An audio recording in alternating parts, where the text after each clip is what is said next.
मतदान हो रहा है, ये चुनाव हो रहा है, ये सड़क नाले का चुनाव नहीं है भाइयों बहनों, ये सड़क नाले का चुनाव नहीं है। ये चुनाव, ये आपका वोट भारत का भविष्य तय करेगा भाइयों बहनों, भारत का भविष्य तय करेगा। भाइयों बहनों, इस देश पर एक ही पार्टी का लंबे समय तक शासन रहा। 50-55 साल तक हिंदुस्तान की जनता जनार्दन ने वार्ड पंच से लगा करके प्रधानमंत्री तक बनाए भाइयों बहनों। और उस समय उनका नारा था, हमारी सरकार बनाओ, देश से गरीबी मिटा देंगे।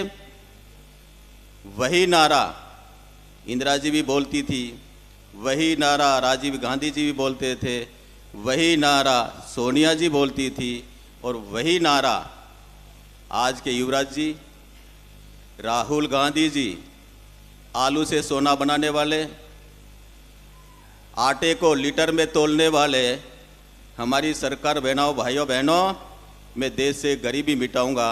मैं आपसे पूछना चाहता हूं, 50-55 साल तक तुम्हारे को हमने मना किया था गरीबी मिटाने के लिए? हमने मना किया था क्या? आप चाहते देश से गरीबी मिटाते? ये तो देश के यशस्वी प्रधानमंत्री आदरणीय नरेंद्र मोदी देश के प्रधानमंत्री बने और उन्होंने कहा इस देश से गरीब कल्याण की योजना बना करके अंतिम किनारे पर बैठा जो मेरा भाई है उसको प्रथम पंक्ति में लाने का प्रयास करूंगा। एक एक व्यक्ति तक योजना बना करके उसको ऊपर उठाने का किसी ने काम किया, उसका नाम है हिंदुस्तान के प्रधानमंत्री नरेंद्र मोदी नाम है भाई। काफी वक्ताओं ने कहा हम विकास के काम गिनाते हैं। उन लोगों से तो पूछिए मेरे भाइयों बहनों, तुमने इतने वर्षों तक क्या किया? आप लोकतंत्र के मालिक हो, आप ही के वोट से आपका भाग्य खुलता, आप ही के वोट से, इसी वोट से आपका कर्म फूटता है भाइयों बहनों। अगर आपने ठीक विचार करके वोट दिया होता तो आज आपके यहां ये समस्या नहीं होती भाइयों बहनों। एक बार गलती से कोई चुनाव जीत के चला जाए, दूसरी बार गलती से जीत जाए, बार बार चुनाव जीत के चला जाए और वह आपका काम नहीं करता है, उसका दोष किसी को देंगे तो उसका दोष हम सबको है भाइयों बहनों। हमारे मत से जीत के गया भाइयों बहनों। जब इतनी बड़ी ताकत हमको है भाइयों बहनों, और हमने अगर उनसे हिस्सा पूछा, आप आज भी हिस्सा पूछे भाइयों बहनों, जो हमारा काम करता है, हमारे बीच में रहता, हमारी मदद करता है, उनको आशीर्वाद देने का काम करो। और आपकी मदद नहीं करता, आपका काम नहीं करता है, ऐसे व्यक्ति को काला मुंह करके घर भेजने का काम करोगे तभी जाके आपका भला होगा भाइयों बहनों, तभी आपका भला नहीं हो सकता भाइयों बहनों। हम आपके बीच में खड़े हैं, आपके गांव में सड़क होगी, अटल बिहारी वाजपेयी नहीं होता है तो आज भी गांव में सड़क नहीं, डामर सड़क कैसी होती है वो देख लेकर हम गांव में जाते भाइयों बहनों। अगर आज बिजली का लट्टू भी कहीं जल रहा है, देश का प्रधानमंत्री नरेंद्र मोदी नहीं होता तो आज भी हमारे गांव के आदमी लट्टू के नसीब नहीं होता भाइयों बहनों। आज वो बिजली का बल्ब नसीब नहीं होता भाइयों बहनों। ये काम नरेंद्र मोदी ने किया। हमारी सरकार बनी, हमारे माननीय मुख्यमंत्री माननीय मुख्यमंत्री भजनलाल जी बैठे हैं। 3 महीने हमको हुए भाइयों बहनों। आपको जिस दिन से बैठे, हम कोई चुनाव आने का इंतजार नहीं करते हैं, जिस दिन से कुर्सी बैठे उस दिन से काम शुरू कर दिया भाइयों बहनों। हमने शुरू कर दिया। पहली कैबिनेट की बैठक में हमने तय किया था, हमने जनता जनार्दन से वादा किया था, गैस का बाटला तो नरेंद्र मोदी ने दिया, चूल्हा डायरी बनाकर चूल्हा और गैस की टंकी देने का काम किया था, निःशुल्क देने का काम किया था, लेकिन दूसरी बार गैस भराना आपको पड़ता था, महंगा था। चुनाव में हमने आपसे वादा किया था हमारी सरकार आएगी, गैस का दाम कम करेंगे। हमने आने के बाद में पहली कैबिनेट की बैठक में हमने तय किया, अगर मोदी जी की बाटला दिया हुआ वो बाटला 1 जनवरी से कोई भराने जाएगा तो 450 रुपये भर के देगा भाइयों बहनों। ये करके आपको मदद करने का काम किया था। किसान सम्मान निधि का पैसा, हिंदुस्तान का प्रधानमंत्री किसान सम्मान निधि, इन्होंने बहुत नारे लगाए, जय किसान जय जवान का नारा लगाया था। इन्होंने किसान का तो भला किया नहीं, युवा का भला नहीं किया। युवा को आपने देखा होगा, अगले चुनाव में 18 के चुनाव में इन्होंने कहा ना, हमारी सरकार बनाओ, हम किसानों के संपूर्ण कर्जे माफ कर देंगे।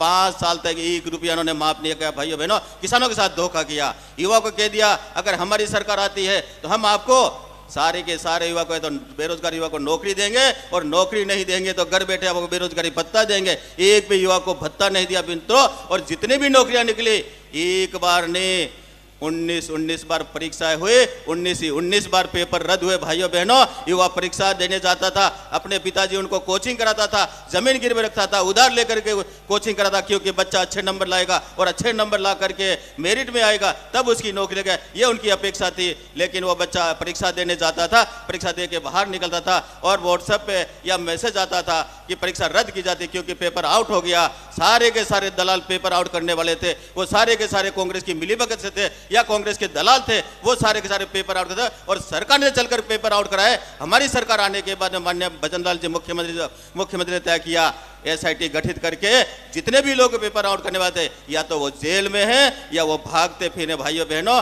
ये करके युवा को मदद करने का काम किया। युवा के साथ में हमने जो वादा किया वो पूरा करने का काम कर रहे हैं भाइयों बहनों। इसलिए मैं तो आपसे प्रार्थना करने के लिए आया हूं। आप सब इतनी बड़ी संख्या में हैं, आज एक पार्टी हमारे बीच में आके कहती है हमको जिताओ। आप उनसे पूछिए जीत कर क्या करोगे? जीतने वाले तो हो नहीं। और दूसरा क्या बात कहते हैं, हिंदू आदिवासी तो हिंदू है ही नहीं। मैं आपके बीच में खड़ा हूं भाइयों बहनों, मैं हिंदू आदिवासी हूं भाइयों बहनों। मैं उठता हूं राम राम करता हूं, सोता हूं तो राम राम करता हूं भाइयों बहनों। मैं हिंदू आदिवासी हूं। आदिवासी आपस में मिलता है तो राम राम करता है, बिछड़ता राम राम करता है, और कोई गमी हो जाती है तो राम नाम सत्य से शमशान घाट तक जाता है। और वो कहते हैं आदिवासी हिंदू नहीं, सारे आदिवासी। तू ठेका ले लेगा क्या? अरे तू कह सकता मैं आदिवासी, पूरे आदिवासी को तू ले लेगा? ये ठेकाने से जो राम का नहीं है वो हमारा नहीं भाइयों बहनों। उनको आने वाले चुनावों में करारा जवाब देकर उनको घर भेजने का काम करना, तभी पता लगेगा। जितनी संख्या में साधु संत हैं। मैं एक बात कह के मेरी बात खत्म करूंगा भाइयों बहनों। जब देवता और राक्षसों में युद्ध हुआ था तो देवता मारे नहीं जा रहे थे, आपस में लड़े जा रहे थे, मारे नहीं जा रहे थे। देवताओं ने कहा क्या करना चाहिए, तो उन्होंने कहा भगवान के पास गए, भगवान ये राक्षस हमसे मरते नहीं, हमको हम कैसे जीते? तो जब भगवान ने कहा जाओ, एक महादानी है, दधीची ऋषि है, उनके पास जाओ, उनसे प्रार्थना करो, और मानव निर्मित हड्डियों के हथियार बना करके लड़ोगे तभी ये राक्षस नष्ट हो गए, खत्म होंगे। अब उन ऋषि के पास जाके उन्होंने प्रार्थना की। उन्होंने सहर्ष कहा कि अगर मेरा शरीर, अगर मेरी हड्डियां समाज के लिए काम आती है तो ये भी मुझे स्वीकार है। उन्होंने अपनी हड्डियां समर्पित करके दी। उसके कारण से वापस राम राज्य की स्थापना हुई थी, धर्म की स्थापना हुई थी। ये धर्म युद्ध है। धर्म युद्ध में साधी संतों को भी आना पड़ेगा। हमारे दो संत बोले, उन्होंने कहा, उन्होंने बहुत अच्छी बात बताई है, आपका भी धर्म बनता, हमारा भी धर्म बनता, ये धर्म युद्ध है, और धर्म युद्ध में आप और हम सब की आहुति की जरूरत है भाइयों बहनों। यही कह करके मेरी बात को खत्म करता हूं। मुझे पूरा विश्वास है कि महेंद्र जी मालवीय जीतेंगे, क्योंकि कांग्रेस ने उम्मीदवार खड़ा करती नहीं थी। अब तक तो सोच रही करें कि नहीं करें। एक देश में बहुत बड़ी पार्टी और कभी देश में तूती बोलती थी, उसका उम्मीदवार तक नहीं मिलता है। और आज बड़े दुखी मन से होकर कहा कि नहीं तो चुनाव तो लड़ना ही पड़ेगा। पूर्व मंत्री अर्जुन बामनिया को साथ टिकट दे करके उनको फार्म भरवाया है, उनकी मजबूरी है। आप देखिए किस प्रकार की एक पार्टी की स्थिति होगी भाइयों बहनों। जो राम विरोधी थे उनकी स्थिति राम ने ये कर दी भाइयों बहनों। जब भगवान राम का भव्य मंदिर के बन करके तैयार हो गया था, और उनको जाकर के हमारे साधु संतों ने जाकर के उनसे प्रार्थना की, आइए हमारे इस प्राण प्रतिष्ठा में, और उन्होंने अपने आमंत्रण पर ठुकरा दिया ही दिया था। लेकिन सारे के सारे कांग्रेस के कुनबा को मना कर दिया, हमको नहीं जाना। इसलिए ये दुर्गति है भाइयों बहनों। इसलिए राम विरोधी तो जाएंगे, और आने वाला समय राम राज्य होगा भाइयों बहनों। यही बात कहकर मेरी बात कर, जय भारत, धन्यवाद।